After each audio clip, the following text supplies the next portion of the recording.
Have you ever wondered why, when you're dealing with anxiety, you feel symptoms even when you're not anxious?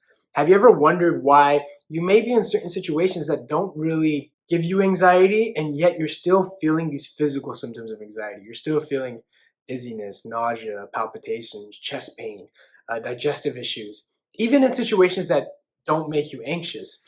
Oftentimes this confuses a lot of people struggling with anxiety. It's actually one of the cardinal questions I always get. And I get this question about why somebody still feels anxious, why they're still feeling these symptoms. If you think about it, it's pretty easy to convince yourself that it's something else. It's not anxiety. And why would it, right? You understand, everybody knows, even people struggling with anxiety, when they're anxious, their body will create certain symptoms. But what happens when there is no trigger to cause anxiety and you're still feeling these symptoms, and these symptoms are stronger than ever? It's really easy to convince yourself that there's something physically wrong with you. So I really want to talk about why that happens, what to do, and really what to focus on when it comes to your recovery process with anxiety. Now, what's the best way to rule all this out? What's the best way to really know if there's something physical or not?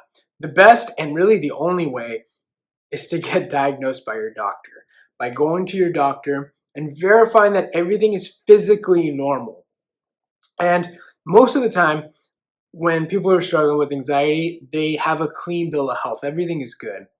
But what really throws them off is why they're feeling symptoms even when they're not anxious. It's really easy for them to convince themselves maybe it's something more subtle and lethal or dangerous. Maybe it's something else. Maybe it may be my heart that's causing palpitations, but it could be caused by some other part. And they kind of go down this rabbit hole of going doctor to doctor, getting assurances, and then they get labeled with health anxiety, and even as a hypochondriac. But really, what's happening, really the missing key, is that they're not understanding one of the sinister things about anxiety. And this is one of the subtle things that not a lot of people really talk about, which is, why do you feel these symptoms even when you're not anxious? Claire Weeks, one of the pioneers when it came to anxiety, probably said it the best way. So I'm going to steal her way of saying it. When you're dealing with anxiety, see, our nervous system is designed to handle stress. Our nervous system, everybody's nervous system, handles stress, okay? From getting up in the morning to doing small menial tasks at work to major life changes, our nervous system is what handles the stress. What happens is when somebody's struggling with anxiety or panic attack, their nervous system becomes sensitive. Their threshold of stress really goes down. It becomes agitated, and this happens from prolonged stress. I'm not going to talk a lot about that. But what happens is that the nervous system gets a little bit more sensitive. It gets agitated. Small triggers throw it off. And what happens is that with these small triggers, anything, and the triggers don't matter. What happens is that even these small triggers create like this crazy fight or flight response in your body. Your nervous system, anytime it gets even a little bit of stimuli, it kind of just throws it off and your body just goes into this fight or flight mode. So what happens is that what makes anxiety an anxiety disorder is that it's firing even when there's no threat. And that's really why people who are struggling with anxiety feel these symptoms even when they're not anxious. Small triggers will cause your body to react. That's why when let's say you're watching television and your heart starts palpitating, it doesn't matter what the trigger, there is no threat. A lot of people try to go down this rabbit hole of trying to figure out what was it? Was it something I did earlier? It doesn't matter. The main focus is that your nerves are sensitive at the moment. It's going to be firing in situations that aren't necessarily appropriate. The worst response is what most people do. The worst response is, okay, well then I need to figure this out. What is it? Maybe I need to do this. Maybe I need to do that. What does that do? Really what that does is that makes your nerves even more agitated. It gets it more stressed. It gets them more irritated. So the real answer is to do the opposite. One of the biggest focuses is to realize that when people feel anxious, one of the best ways to look at anxiety is your body's way of releasing adrenaline. People don't like the symptoms of anxiety. Nobody does. They're not fun feelings. They suck. But it's your body's way of burning off adrenaline. When people are struggling with anxiety, it's their body's way of burning off excess adrenaline.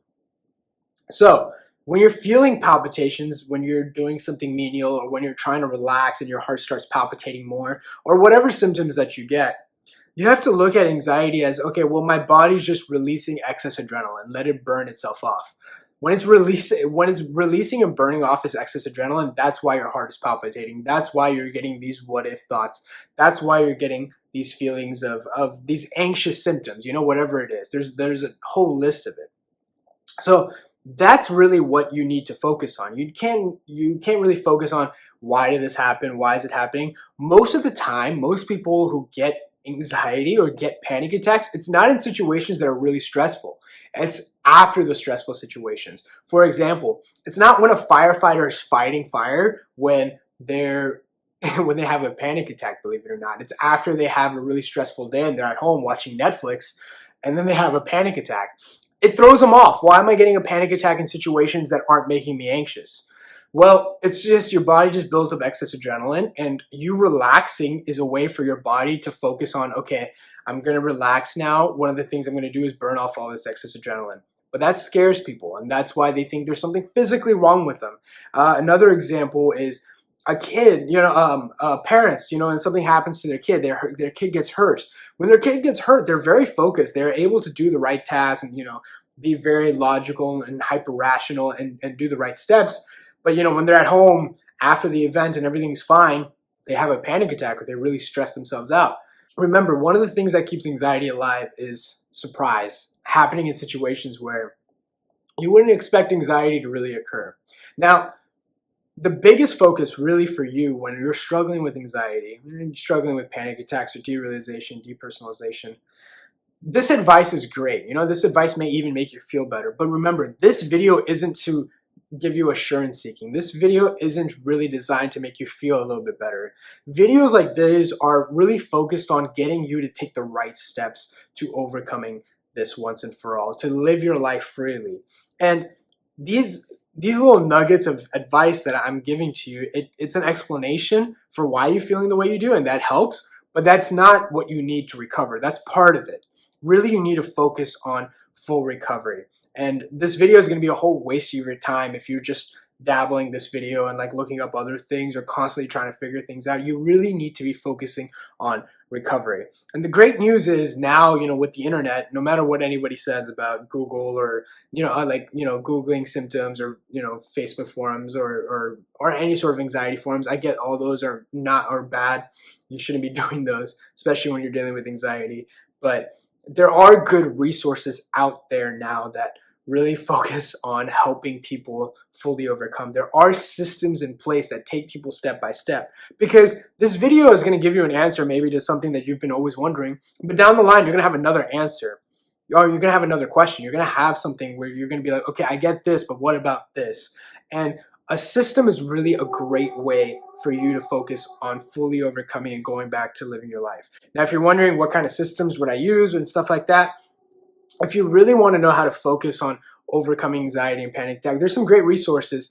One great resource is my private Facebook group. If you hit the link down below, there's I'll post my private Facebook group. In that group, I'm putting exclusive content that I'm not posting in any other social media platform.